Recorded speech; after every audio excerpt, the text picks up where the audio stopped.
추석 연휴가 잘 보내셨죠? 우리 양쪽이 앞에 있는 분들을 함께 축복하면서 인사하겠습니다. 하나님 은혜가 충만하시기를 바랍니다. 이렇게 보니까 표정들이 더 밝고 아주 기쁨이 가득한 분들이 많습니다.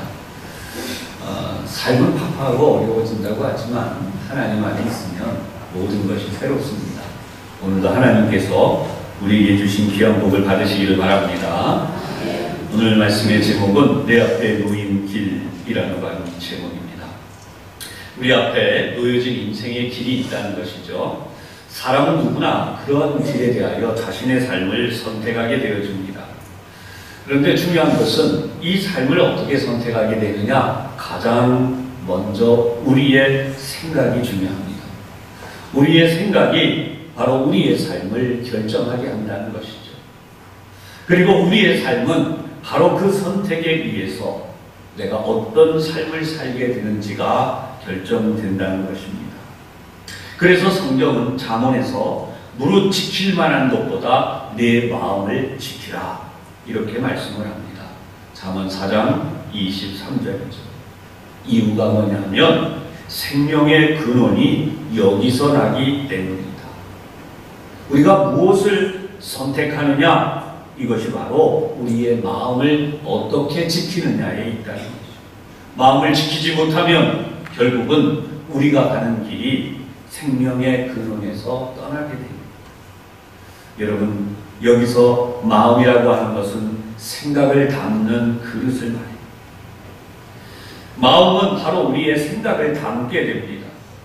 우리 마음에 무엇을 담아 놓든지 그 담아 놓은 것이 바로 그 사람의 삶을 결정해 가기 시작한다는 것입니다. 어떤 사람은 마음에 감사를 담아 놓고, 어떤 사람은 원망과 불평을 담아 놓고, 어떤 사람은 이 세상의 부정적인 것들을 담아 놓는가 하면 어떤 사람은 하나님이 나에게 주시는 그 모든 복에 대하여 담아 놓습니다.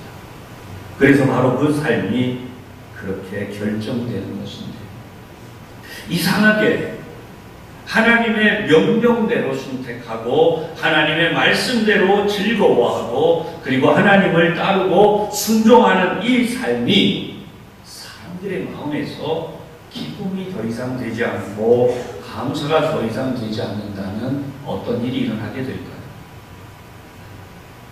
원래 인간은 하나님의 형상대로 지음받았습니다. 그러기에 인간은 모두 하나님의 말씀이 즐거워야 합니다. 하나님의 뜻이 감동스럽고 행복해야 합니다. 그런데 이 세상은 그렇지가 않아요. 성경은 놀랍게도 이 하나의 흐름을 말씀합니다. 에덴에서부터 시작된 하나의 흐름이 있어요. 당연히 아담과 하와가 하나님을 가장 즐거워하고 하나님을 기뻐하고 하나님의 말씀에 순종해야 하는데, 그들은 그런 하나님을 즐거워하고 행복하기보다 시간이 점점 흘러가면서 자기 자신의 영광을 구하기 시작하고 자기의 즐거움을 더 하나님의 뜻보다 중요하게 여기기 시작해서 결국 우리가 아는 대로 뱀의 꼬임에 빠져서 하나님보다 자기의 뜻과 자기의 의지를 선택했습니다. 이런 창세기에서의 하나님의 창조와 인간의 타락이 숨가쁘게 나오고, 이어서 하나님은 노아를 선택하신 다음 첫 번째 세상의 모든 인간을 다 멸하시고 새로운 세상으로 시작을 하셨습니다. 그러나 이렇게 시작되어진 세상마저도 하나님의 말씀을 즐거워하기보다 그들의 쾌락을 더 즐거워하는 결과로 세상은 타락해 버렸고, 창세기 12장에서부터는 하나님이 아브라함을 또다시 선택하십니다. 그리고 이 아브라함의 선택을 통하여 오늘날 이스라엘뿐 아니라 온 세계 열방을 구원하시는 하나님의 계획을 펼쳐가고 계십니다. 성경은 바로 이 창세기 다음으로 나오는 말씀이 출애굽기이죠. 출애굽, 애굽으로부터의 탈출기를 기록한 이 말씀은 겉으로는 애굽의 종살이를 하는 이스라엘 민족이 이 노예살이를 벗어나는 것이지만 그 내면의 중요한 메시지는 인간이 처해 있는 현실, 죽음과 죄의 문제로부터 진정한 탈출. 다시 말하면 이 땅에 예수 그리스도께서 오셔서 우리를 구원하시되 죄로부터 대속하여 구원하시는 하나님의 역사에 대한 부분을 상징적으로 설명합니다.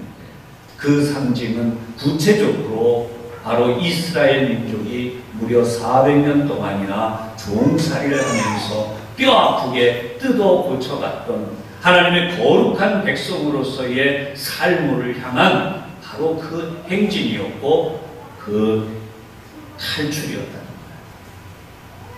죄로부터 탈출하는 것은 바로 이렇게 어렵다라고 하는 것을 출애굽의 역사를 통해 구체적으로 보여주셨습니다.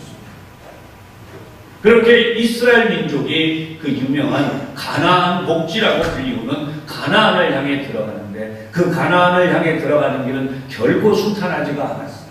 오직 하나님의 명령에 따라 하나님의 말씀대로 싸우고 하나님의 말씀대로 살기를 결정해야 하는 바로 그 길이었다는 거예요. 이 길을 준비시키기 위해 하나님은 이스라엘 민족을 거룩하게 살도록 명령하십니다. 이 거룩한 삶에 대한 구체적인 기록이 바로 레위기서이죠.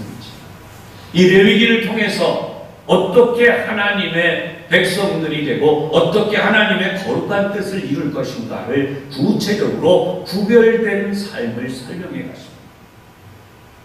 우상을 섬기지 아니해야 되고 하나님만을 다시금 섬겨야 되고 뿐만 아니라 이웃을 사랑하는 내용을 구체적으로 기록해 놓으셨어요.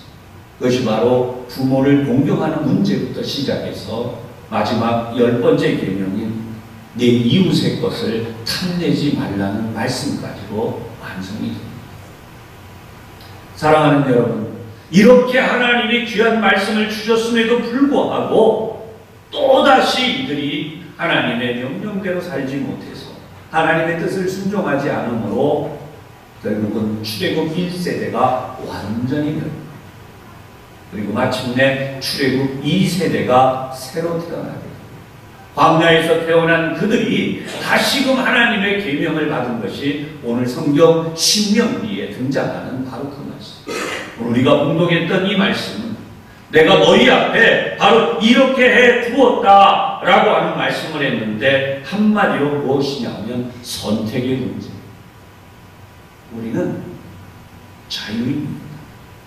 하나님이 우리에게 자유의지를 주셨기 때문에 저도 여러분도 지옥에 갈 권리도 있고 천국에 갈 권리도 있어요.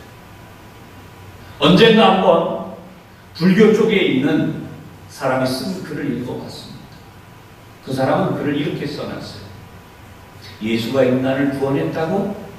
그리고 그가 창조한 인간들을 그의 명령을 따르지 않는다고 다 지옥으로 보내겠다고?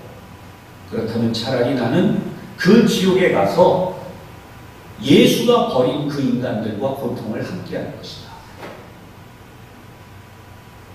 세상 사람들은 이 이야기에 박수를 치죠. 사랑하는 여러분, 인간이 옳을까요? 하나님이 옳을까요? 오늘 이 시대는 인간의 생각이 하나님의 뜻보다 옳다는 생각입니다. 근데 그 생각의 뿌리는 바로 아담과 하와가 가지고 있었기 때문에 사단의 꼬임에 빠져서 뱀의 말을 듣고 하나님의 영광을 취하고자 했던, 스스로 하나님이 되고자 했던 바로 거기에 뿌리가 있습니다. 우리가 완전히 이 죄를 벗어버리느냐 아니면 여전히 우리가 이 죄를 가지고 살아가느냐라고 하는 선택은 바로 우리의 몫입니다. 이게 바로 오늘 본문 하나님께서 우리에게 남겨주신 숙제입니다. 성경은 명백히 복과 저주를 우리 앞길에 두었다라고 말씀을 합니다. 이 말씀은 복이 저주가 되고 저주가 복이 된다는 수준의 말씀이 아닙니다. 정확하게 저주는 저주이고 복은 복이라는 거예요. 겉은 저주인데 열어보니까 복이 되고 겉은 복인데 열어보니까 저주이다. 다른 게 아니에요. 그게 굉장히 세상적입니다. 주님은 명백히 이 말씀을 마태복음 7장 9절에서 10절에 하셨어요. 자녀가 떡을 달라는데 돌을 주고 생선을 달라는데 뱀을 주는 부모가 있겠느냐? 하나님은 그런 분이 아니시죠. 우리가 해야 되는 이 선택의 문제에 대해서 여러분 정말 우리가 고민해야 될 것은 오늘 우리 사회에 중학생 정도의 아이들이 읽는 책 속에요. 소포클레스의 오이디푸스 왕에 대한 이야기가 나옵니다. 여기에 보면 이집트의 피라미드, 바로 그것을 지키고 있는 스핑크스가 테베라고 하는, 바로 우리로 말하면 에집트의 천국이죠. 천국으로 가는 길을 이 스핑크스가 막고 있습니다. 그리고 여행자에게, 천국을 향해 가는 여행자에게 수수께끼를 냅니다. 그래서 만약 그것을 풀면 통과시켜줍니다. 근데 그것을 풀지 못하면 목숨을 빼앗습니다. 그런데 오이디푸스 왕이 이 문제를 풀었습니다. 그러자 스핑크스가 그 치욕을 견디지 못해서 스스로 목숨을 끊는 그런 내용의 이야기. 여러분, 재미난 이야기고 무릎을 치게 하는 이야기도 하고 즐겁게 되는 이야기. 근데 잘 알아야 될 것은 인간들은 이런 이야기를 즐거워하다가 결국 하나님의 계명보다 이런 길로 갑니다. 이런 잡다한 신들의 이야기를 하나님이 우리에게 들려주시는 게 아니에요. 저주의 길은 명백합니다. 그것은 하나님을 선택하지 않은 것이고 하나님을 선택하지 않음으로 그 결과가 하나님을 대적하는 것입니다. 그 일들은 하나님의 말씀을 전해준 선지자들을 대적했을 뿐만 아니라 그들을 막대하고 쫓아냈고 돌로 치고 심지어는 죽이기까지 했어요. 여러분, 그것이 이사야와 예레미야 일기까지의 모든 일입니다. 그리고 그들은 마침내 예수님까지도, 하나님의 아들이신 예수님까지도 그렇게 죽이고 말았습니다. 그것이 유명한 십자가 사건입니다. 그런데 그들이 몰라서 그랬을까요? 성경을 보면 대제사장 바리새인 서기관들은 알아요. 그들이 알매도 불구하고 그 명백함에도 불구하고 왜 그랬냐면 현실을 유지하기 위해서. 그들의 현실을 유지하기 위해서 이 땅의 삶이 뭐라고? 영원한 천국 하나님의 나라에 대한 그 소망이 없기 때문에 오늘 이 현실을 유지하기 위해서 그들은 부정과 부패와 하나님을 대적하는 일과 그리고 하나님의 아들이심을 알고도 예수 그리스도를 십자가에 못 박아 죽이는 일을, 하나님은 그게 하나님의 계획이었다고 말했습니다. 인간의 완악함 때문에 하나님이 인간의 손에 죽으시는데 바로 그것이 인간을 구원하기 위하여 모든 인간이, 이스라엘 민족이 하나님 앞에 나올 때마다 희생 제물을 드리며 그 피를 흘리며 이것이 제가 죽어야 하는데 이 짐승이 대신 죽었습니다라고 하는, 저희의 완악함 때문에 예수님이 대신 죽으셨습니다. 이것이 바로 오늘 우리가 믿는 신앙과 구원의 완성. 이 자리에 와서 예배하는 우리는 모두 예수님의 죽으심과 그 보혈의 공로 때문에 우리가 하나님의 말씀을 듣게 된 것이고, 하나님이 우리에게 말씀하심을 듣고 우리의 길을 선택할 기회를 얻으며 이 땅에서 하나님의 복을 받을 뿐 아니라 영원한 천국 하나님의 나라에 들어갈 수 있는 그 귀한 복을 받는 것입니다. 여러분, 이보다 더 귀한 진리가 어디 있으며 이보다 더 놀라운 하나님의 사랑이 어디 있으며 우리가 가장 감격해야 하고 듣고 싶은 하나님의 사랑의 메시지가 더 어디에 있겠습니까? 그런데 우리는 이런 메시지가 아니에요. 오늘도 우리가 이 땅에서 나의 만족을 채워줄 메시지를 간구해요. 내가 하나님을 향해 나가면 그 하나님이 나에게 주시는 복이 아니라 내가 선택하고 싶어요. 여러분, 오늘날 우리가 가는 세상이 어디로 가고 있을까요? 오늘날 교회가, 성도가 줄고 믿음 생활하는 이들이 줄고 다양한 이야기를 합니다. 그런데 여러분, 지금도 여전히 세상에 즐거운 곳에는 차가 없죠. 어느 가수가 노래를 하는데 키를 안 터줘. 너무나 행사가 혼잡해졌어요. 사람들이 너무 많이 모였대요. 그래서 그 행사가 취소됐는데 기사의 내용이 이렇게 돼 있어요. 그 가수가 눈물을 흘렸다. 자기를 찾아온 바로 그 관객들 때문에 그들에게 자기의 것을 보여주지 못했어요. 여러분, 뭘 즐거워하는 거죠? 하나님을 즐거워하는 게 아니에요. 자기의 정욕과 탐욕을 즐거워해요. 사사기가 그 해답을 보여줍니다. 사사기의 특징은 저마다 그 소견에 옳은 대로 했다라는 거예요. 저마다 그 소견에 옳은 대로 하기를 원하는 것이 오늘 이 시대의 특징이죠. 어느 분이 그러더라고요. 대통령도 하기 힘드십니다. 왜냐하면 하도 백성 때문에. 사사기는 하나님이 이스라엘 민족을 구원하기 위해 그때그때 불러주신 하나님의 사람들입니다. 이들은 선지자 역할 뿐만 아니라 이들은 장군으로서 전쟁에서 이기고 승리해서 이방 민족의 재난으로부터 구원해내는 일까지 했습니다.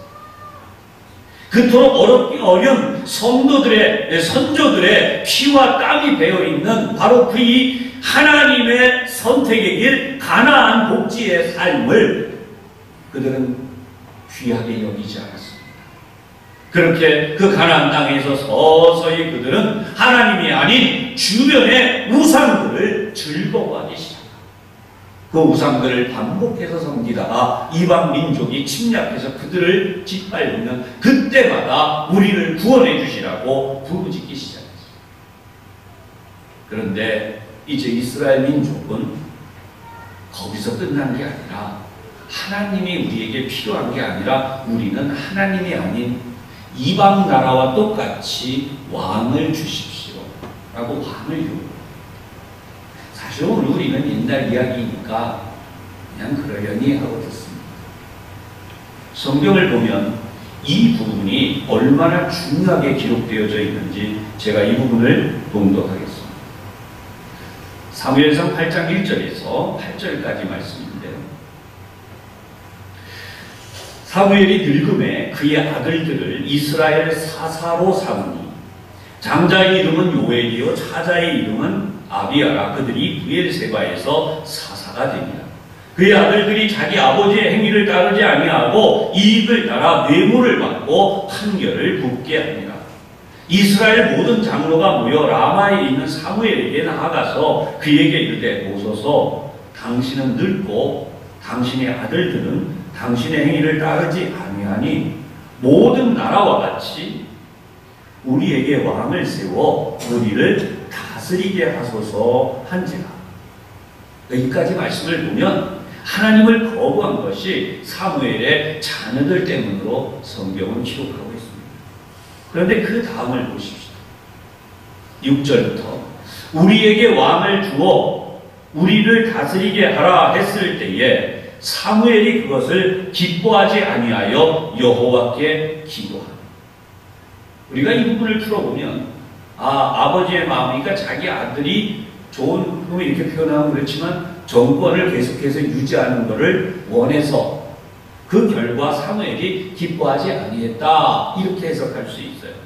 그런데 성경은 하나님이 이런 말씀을 하세요. 7절 여호와께서 사무엘에게 이르시되 백성이 네게 한 말을 다 들으라.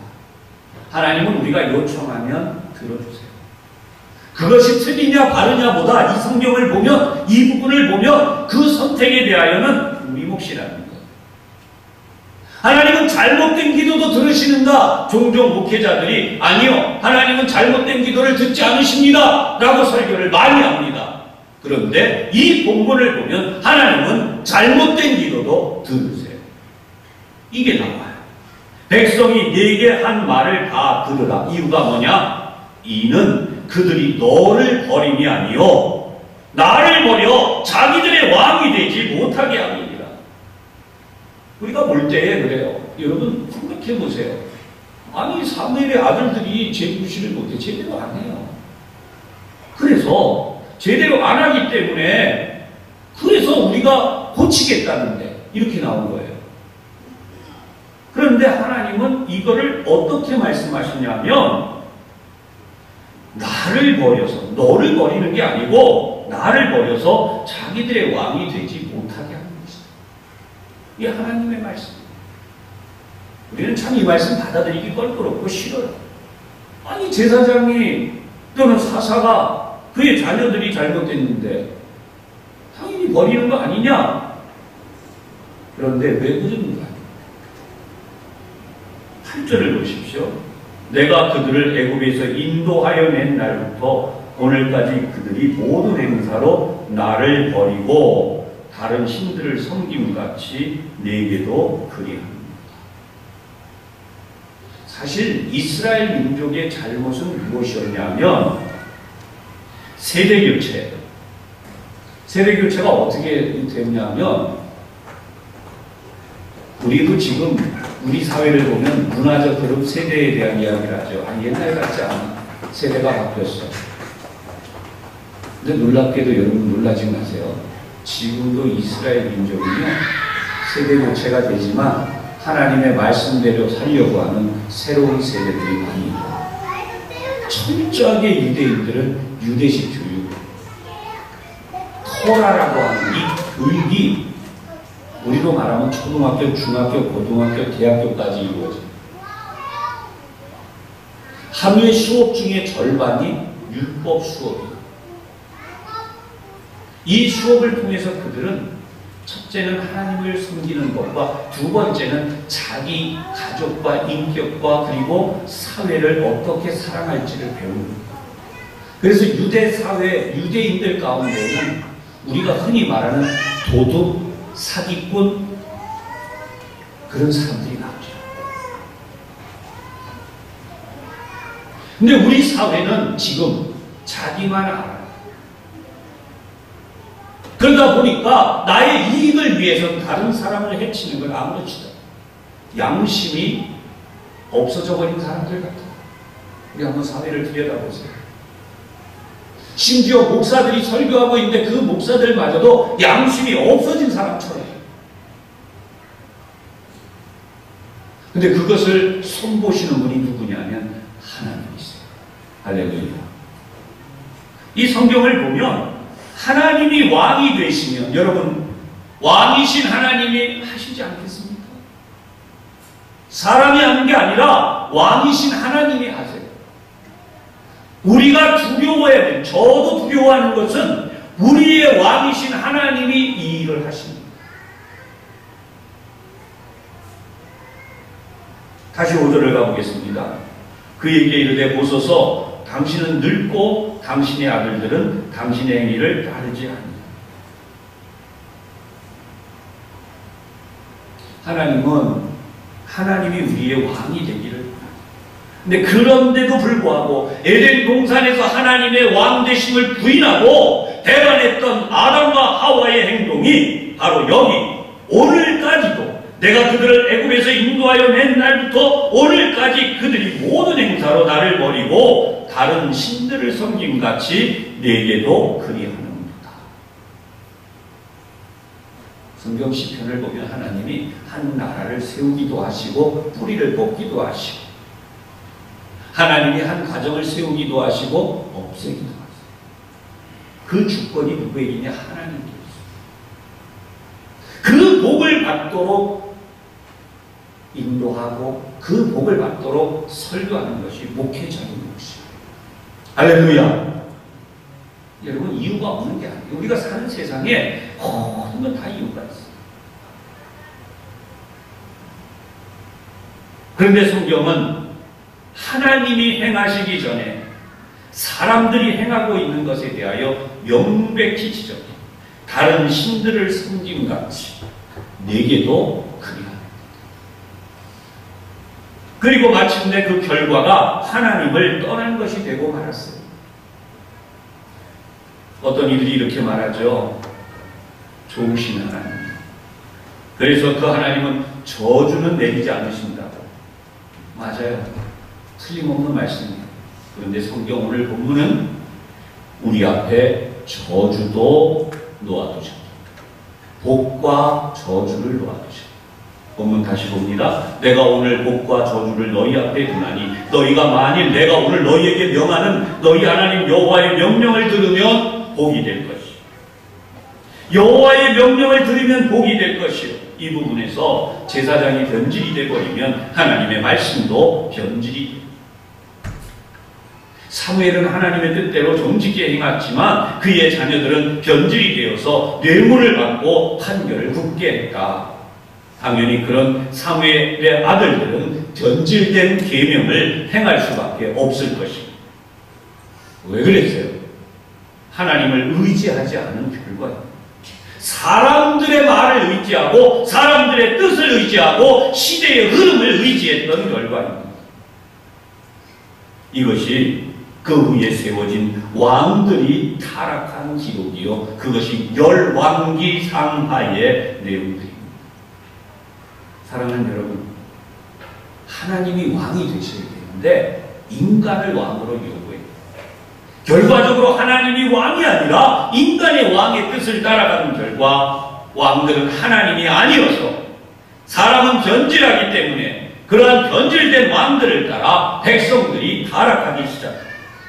이렇게 타락해버린 백성들이 결국은 하나님의 심판을 받을 수밖에 없었는데 그 심판이 경제적인 피폐함, 그리고 군사적인 침략, 그리고 마침내 외세 이방 나라들 아수르를 비롯해서 아수르가 북이스라엘을 무너뜨리고 그리고 남유다를 바벨론 왕국이 무너뜨리는데 여러분 열왕기의 기록에 가장 마음 아픈 것은 이미 지난 금요일에도 설교를 해드렸지만 가장 복을 많이 받았던 왕이었던 솔로몬 왕이 가장 똑똑하고 훌륭하고 지혜로웠던 왕이었던 솔로몬 왕이 자기 욕심을 따라 결국은 살면서 1000명의 부인을 얻었고 국가의 모든 국고들을 튼튼히 할 뿐만 아니라 국방을 잘 세웠음에도 불구하고 어디에서 문제가 일어나나? 내부에서. 어떻게 문제가 일어나나? 세금을 가볍게 하소서. 그 결과 세금을 가볍게 하지 않겠다는 이유로 남북이 쫙 갈라져. 이스라엘 민족. 그게 무너집니다. 그 무너짐의 중심에는 뭐냐면 솔로몬이 막바지에 하나님을 섬기지 아니하고 우상을 섬기는 자라. 왜요? 1000명이나 되는 부인들을 얻고 보니까 그 많은 부인들이 우상을 다 가지고 와서 섬기는 가운데 하나님만을 섬기던 솔로몬의 마음 돌아섰구나. 사람은 아무리 똑똑한 것 같아도 똑똑하잖아요. 사람은 아무리 판단을 잘할 것 같아도 우리가 아는 대로 솔로몬의 명판결 그걸 뛰어넘을 사람은 그런 사람 인류는 이 지구상에 솔로몬 이후에 한 명도 없습니다. 그렇게 똑똑하고 명확한 판결을 그러나 그 솔로몬마저도 무너져버렸다. 하나님은 이렇게 무너져버린 이스라엘 민족 하나님이 심판하신 다음에 이들이 돌아오도록 하셨는데 바벨론 포로기로 넘어가는 과정에서 그들이 무너지지 않기를 기도하며 예언했던 예언자들의 기록이 이사야와 예레미야와 같은 호세와 같은 수많은 선지자. 그럼에도 불구하고 바벨론 포로로 끌려간 다음 북이스라엘은 그냥 흩어져 버렸지만 남유다 하나님이 다윗을 사랑하셔서 주신 약속 내가 너의 진만은 없애지 아니하리라. 그래서 유다 민족만큼은 살아남아서 바벨론 포로기를 거치는 가운데 그 고통의 기록이 나오는데 그게 에스더이고 그리고 에스겔서이고 그다음에 다니엘서와 같은 그곳에서 믿음을 지켰던 황금과 같은 정금과 같은 기록들. 이들이 돌아와서 하나님의 성전을 다시 세우기 시작해요. 그것이 바로 느헤미야서와 에스라서. 성경을 보면 이 역사들이 쭉 그럼에도 불구하고 또 타락하기 때문에 하나님은 우리 구약 성경의 맨 마지막 책인 말라기서를 남겨두시고 얼마나 오랫동안이냐면 무려 400년이라는 기간 동안 하나님이 침묵을 하세요. 선지자도 보내지 않으시고 예배의 길도 열어주지 않으시고 마치 하나님이 세상을 버리신 것처럼. 그러나 그 이후에 400년 만에 그 유명한 광야에 외치는 자 세례자 요한이 이스라엘 땅 요단강에 등장해서 외칩니다. 회개하라. 도끼가 나무 뿌리에 놓였기 때문에 너희가 회개하지 않으면 찍혀서 불에 던져질 것이다. 400년 만에 나타났던 이 야인 같은 이런 사람 세례자 요한이 메시아인 줄 알고 사람들이 관심을 갖고 쫓아갑니다. 그때 세례자 요한이 말합니다. 내 뒤에 오시는 나는 너희에게 물로 세례를 주지만 그분은 성령과 불로 너희에게 세례를 주시는 것입니다. 예수님을 소개하고 그는 조용히 사라지죠. 그것이 어처구니 없는 사건인 바로 이 춤추다가 여자아이가 누구를 이렇게 선물로 달라고 그 왕에게 상급으로 요구하죠. 여러분 이 여자아이가 요망한 춤춘 거 한 번밖에 없어요. 그것도 헤로드 왕 앞에서. 근데 헤롯이 자기 동생의 아내를 취했어요. 자기 동생의 멀쩡히 살아있는데 자기 동생의 아내가 미인이었다고 해요. 성경을 연구한 학자들이 굉장히 미인이었고 이 사람은 이 여성은 권력욕이 대단했답니다. 어쨌든 이 부분을 반대한 데한 악심을 품고 자기 딸이죠. 전 남편의 딸, 자기 딸이 나가서 새로운 남편의 앞에서 춤을 추는데 왕이 내가 원하는 건 뭐든지 줄게 했더니 뭐라고 말하냐면 세례자 요한의 목을 잘라서 쟁반에 받쳐서 나에게 달라고 해요. 그래서 세례자 요한은 그렇게 간단하게 죽어버립니다. 그런데 예수님은 뭐라고 그러시냐면 여인이 낳은 자 중에 그보다 큰 자가 없다라고 칭찬합니다. 할렐루야.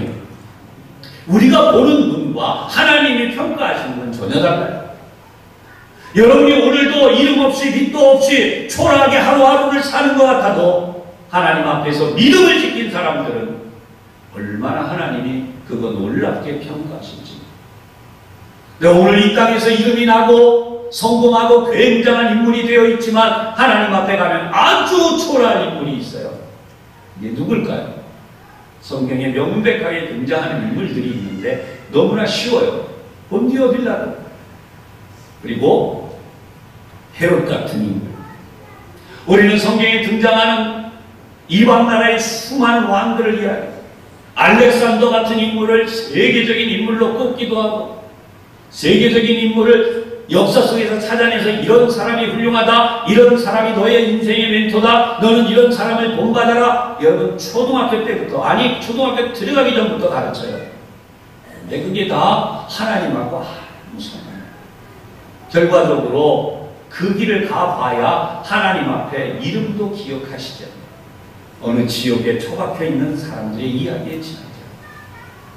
진짜는 오늘 성경에 등장하는 이 메시지입니다. 하나님의 사랑을 보여주시기 위해 하나님은 이 침묵을 깨고 예수 그리스도를 보내셨지만 초라하게도 목수의 아들이요 갈릴리에서 탄생했어요. 성장했어요. 갈릴리 나사렛 출신이라고 하는 보잘것없는 존재이기 때문에 예수님은 항상 무시를 당했는데 예수님 왜 낮은 곳에 오셨을까요? 낮고 천한 사람들이 예수님을 받아들입니다. 그의 나라의 가장 낮은 곳에 오셔서 가장 고통당하는 그들을 구원하기 위해 예수님이 오셨어요. 그리고 예수님이 하신 두 가지. 첫 번째, 하나님이 최고의 사랑을 인간에게 보여주시기 위한 희생제물로, 또 하나 하나님이 다시 이 세상의 진정한 왕으로 다윗 왕의 후예로 오셔서 영원토록 다스리신다는 하나님의 약속의 말씀을 이루기 위해 우리에게 오신 것이죠. 그것이 바로 신약성경 사복음서의 기록이죠. 사랑하는 여러분, 우리가 지금 천국에 들어간 게 아닙니다. 우리는 지금 도상에 살고 있습니다. 천국으로 가는 도상에 살고 있습니다. 그런 의미에서 우리는 가나안을 향해 가는 사람들, 저주가 아닌 복을 선택해야 한다는 면에서 오늘 신명기의 이 말씀은 우리가 해야 될 일을 무엇인가 알려주시지 않고 있나요? 우리의 모습이 영적 이스라엘 모습이 아니겠습니까? 하나님을 떠나버린 이스라엘을 향해서 우리의 영원 왕이신 예수님이 다시 이 세상까지 찾아오셔서 예수님이 십자가를 지고 십자가에서 죽으실 때에 그의 머리에 붙여진, 그의 십자가 위에 붙여진 죄패는 유대인의 왕 예수였습니다. 우리를 구원하시려는 왕 예수라. 하나님을 떠나버린 이스라엘 민족을 찾아오신 것처럼 오늘도 우리가 하나님을 제대로 찾지 않을 때에도 하나님은 지금도 우리를 찾아오세요. 할렐루야. 예배하는 여러분들은 하나님을 찾아 나온 얼마나 아름다운 사람들인지 모릅니다. 그래서 우리가 정말 해야 될 일이 무엇인가 하면 이 혼탁한 세상에서 우리도 모르게 오염돼 버린 이스라엘 민족과 같은 삶을 살 것이 아니라는 거예요. 누가 저한테 그럴까? 목사님이 TV 끄라고 설교하시면 안 됩니다. 목사님이 드라마 TV 이런 거 보지 말라고 하시면 안 됩니다. 목사님이 세상 노래 부르지 말라고 하면 안 됩니다. 세상 노래가 다 나쁜 건가요? 목사님이 세상에 즐거운 것들 하지 말라고 하시면 안 됩니다. 그게 잘못된 건가요? 사랑하는 여러분, 나로 하여금 하나님의 계명을 즐거워하고 나로 하여금 하나님의 말씀을 정말 기쁨으로 순종하게 하고 내가 정말 하나님의 뜻만 선택하게 만드는 것이 세상 노래에 있다면 그 노래를 즐거워하십시오. 세상 드라마에 그런 것들이 있다면 그 드라마를 즐겁게 보십시오. 세상에 온갖 것들이 나를 하나님께로 더 향하게 만든다면 그렇게 하십시오.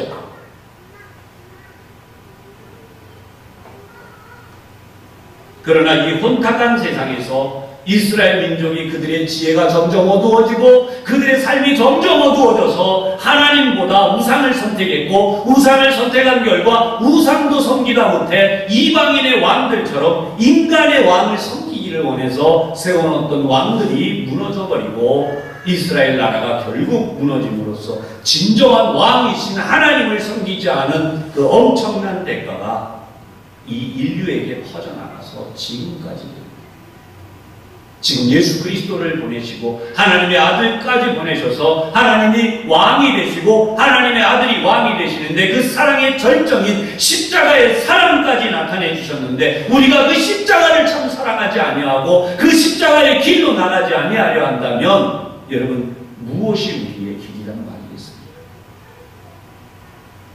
이 혼탁한 세상이라고 말만 하지 말고 혼탁한 세상에서 하나님의 말씀만 즐거워하시기를 바랍니다. 이 혼탁한 세상에서 하나님의 말씀만 정말 신중하게 선택하는 지혜가 있도록 노력하시기를 바랍니다. 그리고 정말 순수하게 하나님의 계명을 선택해서 정금과 같은 믿음의 길로 나아가십시오. 제가 지금 여러분들에게 드린 이 설교가 이 말씀이 여러분의 마음에 기쁨이 되기를 바랍니다. 여러분의 마음에 감격이 되기를 바랍니다. 우리도 모르는 사이 세상에 오염되면 찬송이 안 즐거워요. 찬송보다 다른 게 더 즐거워져. 저는 타락한 목사도 알고 있습니다. 이 목사님은 찬송가보다 세상 노래가 더 은혜스럽다는 거 있어요. 단도직입적으로 저는 말할 수 있어요. 그러면 그 세상 노래가 당신의 기쁨이 됐지만 하나님께 영광이 되나요? 그것이 하나님을 찬양한 건가요? 그것이 하나님을 높인 건가요? 오늘 우리가 정금 같은 믿음의 길로 가는가? 그렇지 않은가? 라고 하는 것은 우리 앞에 놓여진 길이다. 내가 복과 저주를 너희 앞에 두었다. 할렐루야. 여러분의 삶에 복이 되도록 사시고 오늘 제가 여러분들에게 설교한 이 내용, 여러분의 인생의 선택이 되시기를 주님의 이름으로 축복합니다. 기도하겠습니다. 하나님 아버지, 하나님을 떠난 이스라엘 백성들이 고통당하는 모습을 보고 우리 주님, 우리 하나님 얼마나 아파하고 힘들어하시는지, 세상의 사람들이 하나님이 계시다면 세상이 왜 이러냐라고 말할 때에 명백히 하나님이 그들 앞에 놓아두신 길이 있는데 하나님을 선택하면 생명의 길이요, 사단이 계획한 대로 쾌락과 정욕과 탐욕과 인간의 영광을 구하면 그것이 사단이 원하는 멸망의 길이라는 것을 오늘날도 성경을 통해 저희들에게 알려주셨습니다. 하나님, 저희들이 이 말씀을 대하여서 사랑하는 성도들에게 또 우리 모든 세상의 사람들에게 교회와 성도들이 이 말씀으로 나아가고 전할 수 있도록 인도해 주시옵소서. 특별히 저희들이 오늘 이 귀한 하나님의 말씀을 들었사오매 하나님, 하나님의 주시는 말씀대로 우리가 잘 선택하게 하여 주시옵소서. 예수님 이름으로 기도하옵나이다. 아멘.